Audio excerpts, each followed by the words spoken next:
In today's video, I'm going to teach you how to use tabs in Microsoft PowerPoint.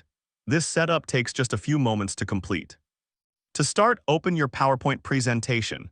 This will bring you to the main interface where you can begin working on your slides. Once that's complete, take a look at the top of your screen.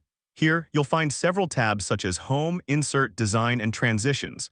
These tabs are your gateway to a variety of tools and options. Next, you'll want to click on each tab to view the tools and options available within them.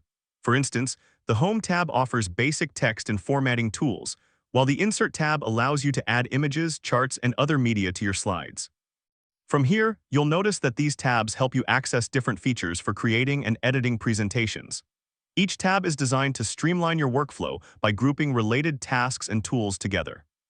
With that out of the way, remember that you can switch between tabs at any time depending on the task you're working on.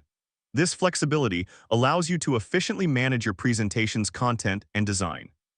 Finally, now that you understand how to navigate and utilize these tabs, you can enhance your PowerPoint presentations with ease. And that's how to use tabs in Microsoft PowerPoint.